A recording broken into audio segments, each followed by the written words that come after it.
Marketing Online, episodio 1093.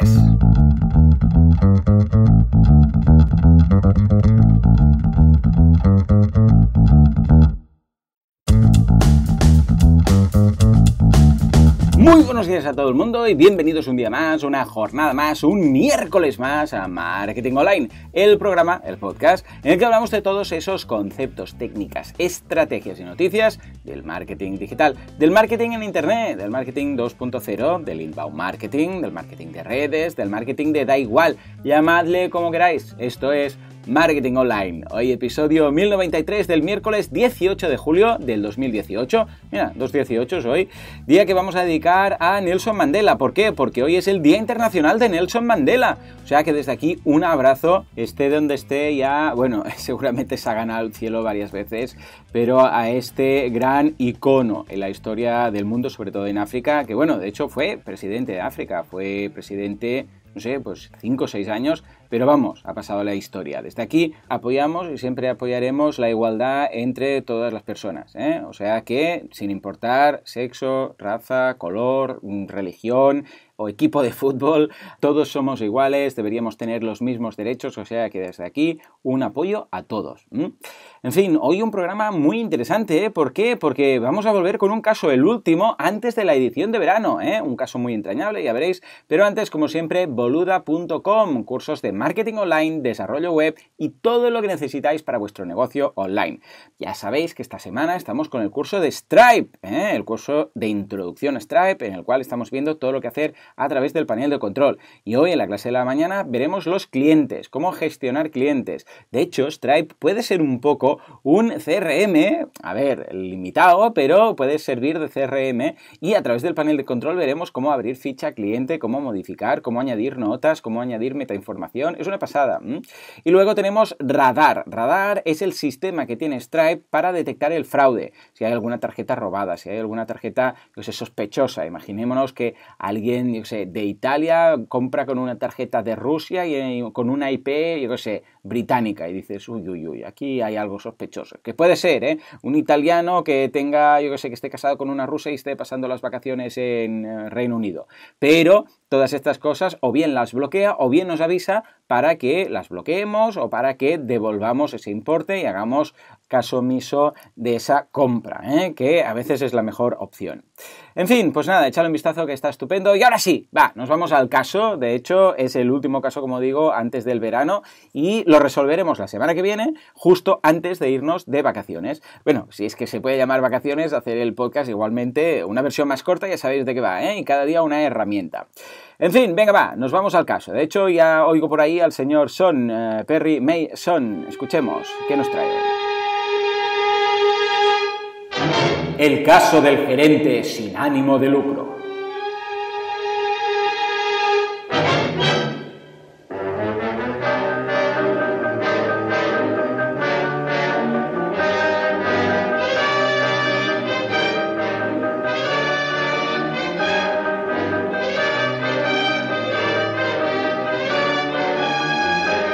Efectivamente, el caso del gerente sin ánimo de lucro. Muy interesante, ya veréis.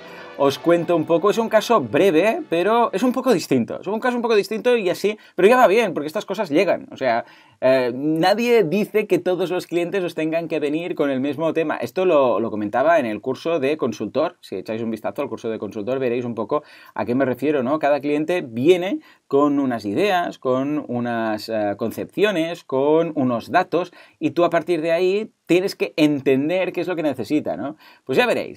Venga, os pongo en situación. Se trata de una empresa del sector industrial.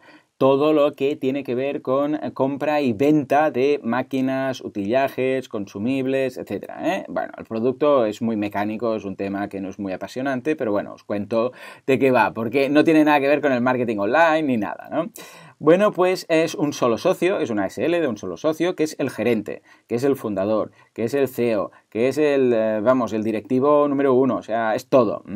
Es un señor muy entrañable, la verdad, es muy peculiar, me lo pasaba muy bien charlando con él porque, bueno, compartía su visión en la vida a lo largo de todo lo que había hecho, ¿no? Él empezó solo, muy joven, debía tener pues 16, 17 años y empezó solo comprando y vendiendo consumibles. Consumibles son las piezas que utilizan las herramientas y las máquinas herramientas y todo lo que se utiliza para crear el producto final. Es decir, imaginémonos que tenéis, yo qué sé, la típica Black & Decker, ¿sabéis? ¿No? Para hacer agujeros en la pared, que todo el mundo tiene en casa, bueno, supongo. Pues sabéis que hay las brocas, ¿no? Bueno, pues eso sería un consumible. Las brocas, a ver, duran bastante, pero se podrían gastar.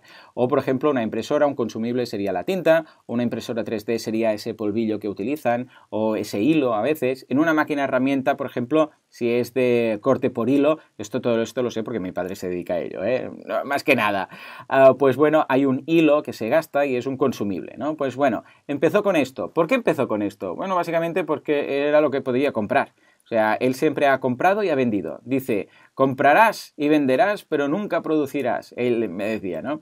Bueno, ¿a qué se refiere? Que él buscaba consumibles, como esto que os comentaba, que sí, esto que utiliza esta máquina, esto otro, y lo vendía. Y ya está, iba haciendo esto. ¿Por qué empezó con los consumibles? Porque no tenía capacidad financiera para comprar una máquina entera, ni utillajes, ni nada. Pero poco a poco, claro, pues mira, fue ganando dinero, fue recuperando inversión, como tenía un margen, y ahora hablaremos precisamente de esto, un margen bajo, pues la gente le iba comprando, claro, un autónomo que iba haciendo sus cosas, porque al principio no era una SL, era un autónomo, y poco a poco pues fue comprando cosas un poco más grandes, unos utillajes, unos periféricos, unos complementos. Luego con el tiempo, ya más adelante, esto durante mucho tiempo estuvo haciendo esto y luego ya empezó a comprar alguna máquina más básica, luego máquinas de segunda mano y poco a poco fue comprando máquinas más grandes. Todo esto, como os digo, siempre con un margen muy bajo, lo mínimo para poder sacarse el sueldo. Él cuando estaba solo, porque luego creció, ya veremos, cuando estaba solo decía, no, yo necesito esto para vivir. Como con esto, no sé qué, ahorro un poquito y con esto yo ya estoy. Todo lo otro, pues se reinvierte o se baja el margen, se reduce el margen. Si tengo que ganar 1 euro, 2 euros por cada venta de estos tornillos, por decir algo, bueno, pues 1 euro. Y si ya me da, bueno, él tenía esta concepción, ¿no? El caso es que, claro, con unos precios asequibles y un buen trabajo detrás, fue creciendo poco a poco, fichó la primera persona, otra, y ahora son ya 14 personas en nómina las que tiene.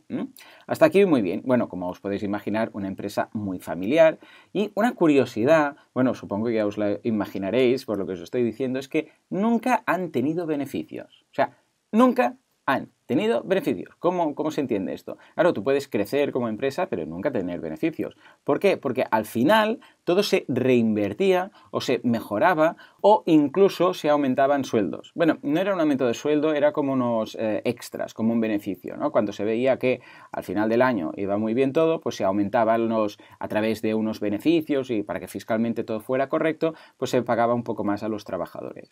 Pero nunca habían tenido beneficios, nunca. Él siempre me decía, bueno, y aún lo dice, no se ha muerto, pobre hombre, pero siempre decía, yo no quiero pagar impuestos, entonces me lo voy a gastar todo para no tener que pagar. Entonces, claro, él reinvertía por un lado o bajaba los precios para mantener lo más bajo posible. Es una mentalidad muy interesante. Este hombre es muy entrañable. A ver si puedo conseguir, porque, bueno, no adelanto acontecimientos. Ya veréis. Ya veréis. Más adelante os lo cuento. Bueno, en todo caso, en los últimos años, pero atención, porque con todas las tecnologías asiáticas de costes bajos, etcétera, pues se empezó a notar una baja en demanda. Claro, la empresa seguía funcionando, todo bien, no se tenía que hacer ningún ERE ni mucho menos, pero cada vez había menos peticiones. ¿Por qué? Porque había competidores de Taiwán, de China, etcétera, que ofrecían unos precios muy bajos. Claro, como él, quieras que no, se había posicionado un poco en este precio bajo, claro, era un poco su competencia. Y cuando, a ver, más que su competencia, fijémonos que se trataba de una persona, una empresa, a la cual se dirigían muchos clientes por tema precio. Porque claro, como mantenía unos precios muy bajos, porque ya os digo, nunca tenía beneficios, solamente para cubrir todo, ¿qué pasaba? Que quieras que no, ese tipo de cliente es un cliente que en ocasiones se mueve por precio. Claro, cuando te mueves por precio y entra alguien en guerra de precios o alguien con una tecnología o mano de obra muy barata como gente de Taiwán, ¿qué pasaba? Bueno, pues que había cierta fuga de clientes, no todos, pero de ciertos clientes a estas otras opciones. En fin, por otro lado, también durante los últimos años cada vez había menos a repartir a fin de año. Eso que os decía de esos extras y no sé qué y tal y cual. Pues mira, nos ha ido bien, vamos a aumentar el sueldo o vamos a poner estos extras en diciembre. Cada vez había menos y algún año no había nada.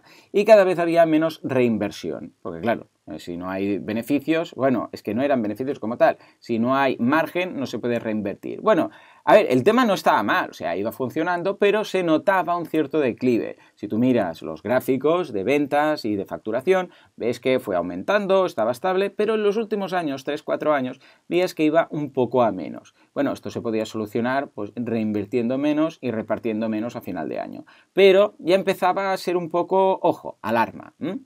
Bien, y a todo esto, además, se tiene que sumar que el gerente, esta persona que os digo, que empezó súper joven, 16 años o así, con todo esto, como autónomo y tal, ya quería jubilarse. Sí, porque el gerente en estos momentos tenía ya 69 años y decía que él siempre había dicho que a los 70 se jubilaría. Y como era muy fiel a su palabra, pues esto es lo que quería hacer. O sea, esto es innegociable, ¿eh? O sea, en las soluciones no me digáis que no se jubile, porque esto ya os digo yo que no. De hecho, se jubiló, porque de esto hace ya un par de años y esta persona está jubilada y la mar de feliz, ¿eh? Bueno, pues dijo, yo empecé muy joven y a los 70 yo me quiero jubilar. Muy bien, muy lúcido, muy todo, muy capaz de seguir 5 o 10 años más, pero él decía que, escucha, de la misma forma que decía, yo no quiero tener beneficios, solamente mi sueldo y olvidarme de todo, pues también decía que a los 70 se jubilaría. Un personaje. Lo que os quería decir, ahora precisamente ya puedo decirlo, es que quizás voy a lograr traerlo aquí en el podcast, porque es un personaje que ya os digo que se aprende mucho hablando con esta persona, tanta experiencia y tal, ¿no? Y ahora que está jubilado igual lo puedo traer, ya veremos.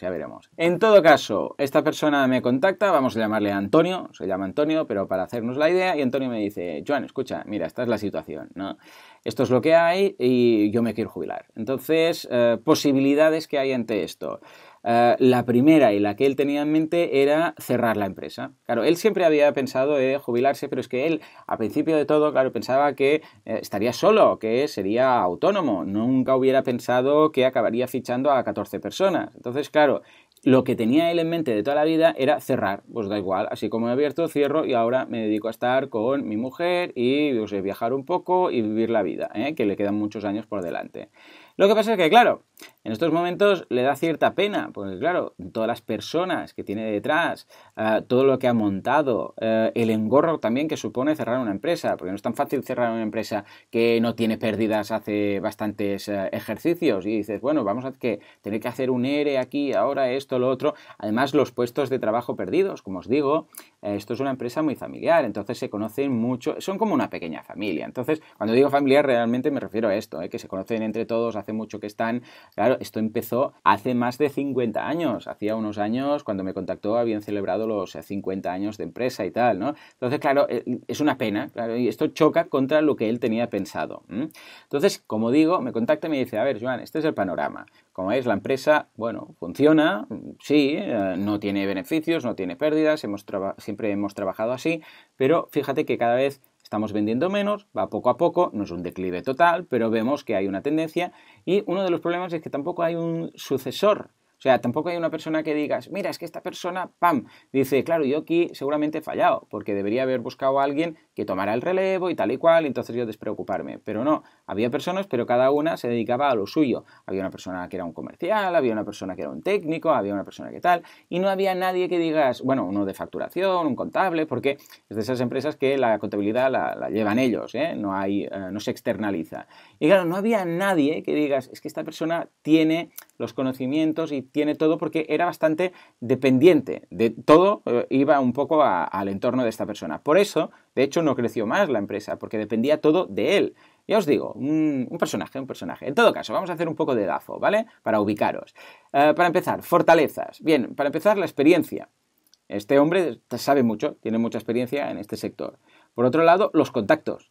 Y la cartera de clientes, o sea, no solamente contactos, sino cartera de clientes. Esta empresa es una referencia para muchos clientes y puede funcionar muy bien. Es decir, esta empresa, por ejemplo, venderla a un competidor sería un caramelito, ¿no? Le dices, madre mía, me va a entrar una cartera de clientes potente, tal y cual, no sé qué. Lo que pasa es que, claro, también choca con la cultura familiar que tenían hasta ahora y qué pasará si compran la empresa y luego echan a la gente. Bueno, un poco estaba ahí, ¿no? Pues ya os digo, las fortalezas. Volvemos a nuestro DAFO, las fortalezas. Experiencia, contactos en el sector y la cartera de clientes. O sea que por un lado, bien.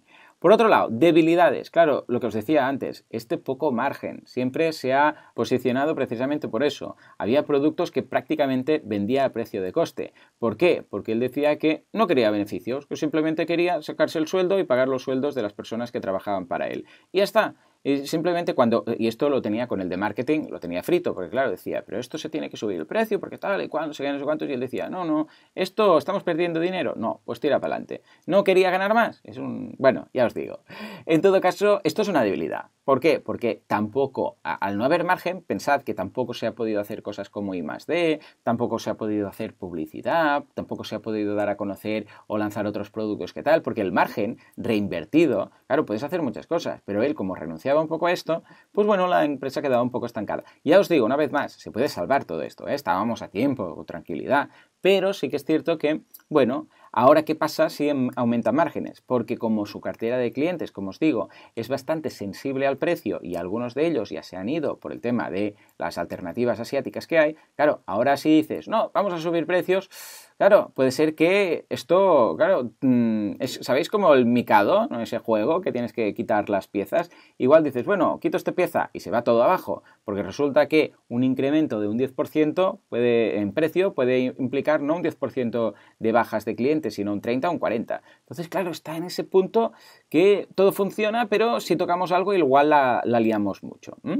sea que eso sería una debilidad. Y por otro lado, amenazas. ¿Cuál es? Bueno, la que ya os he comentado aquí, una amenaza de estas tecnologías asiáticas más baratas. Simplemente que vienen, que cada vez hay más, además ahora no es solamente China, sino Taiwán, que tiene una calidad superior a China, el precio no es tan bajo, pero es muy competitivo y en muchas ocasiones en un precio inferior que el que ofrecía aquí Antonio. Con lo que, ¿qué hacemos con todo esto? Ya veis, es un caso un poco distinto porque básicamente me decía, ¿qué hago? Cierro la empresa porque es una posibilidad, vendo la empresa porque es una posibilidad, formo a alguien para que tome el relevo de todo esto, pero claro, si viene alguien y resulta que le digo que es una empresa un poco caja de Pandora, una empresa un poco envenenada, porque si intentas tocar algo, peta todo, porque es, mira, todo va un poco a menos cada vez, ¿veis? Vamos bajando facturación y tal, pero si tocas precio, se hunde.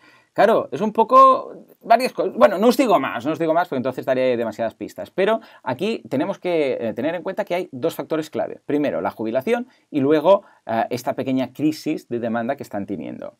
¿Por qué? Por el tema de los márgenes. Y con todo esto de mírame pero no me toques, os pregunto, ¿qué hacemos? ¿Qué hacemos con Antonio? Que, ya os digo, se jubila, porque de hecho ya está jubilado. ¿Qué vamos a hacer con esta empresa? Que siga, que no siga, que se venda, que se cierre. Bueno, soy todo oídos. En fin, señores, pues este es un caso fácil, simple y rápido. Espero vuestras respuestas. Ya, el otro día me preguntaban, ¿dónde lo dejo? Lo podéis dejar donde queráis, en un comentario en iVoox o en YouTube si queréis, o en boluda.com/contactar, o a través del formulario de soporte si sois suscriptores, donde queráis. En todo caso, que nos llegue. Pues nada, espero vuestras ideas y sugerencias, porque esto lo vamos a resolver la semana que viene. Ya veréis, un final feliz, como siempre. Señores, como siempre, muchísimas gracias por todo, por vuestras valoraciones de 5 estrellas en iTunes, por vuestros me gusta y comentarios en iVoox. Gracias por estar ahí al otro lado, gracias por suscribiros a los cursos y hacer todo esto sostenible. De verdad, que es que si no... Es que en general, es lo que digo siempre, sin vosotros esto no sería lo que es. Esto simplemente no sería. Señores, nos escuchamos mañana con una nueva entrega del ciclo del análisis de mercado low cost. Como siempre, a las 7:07. Hasta entonces, muy buenos días.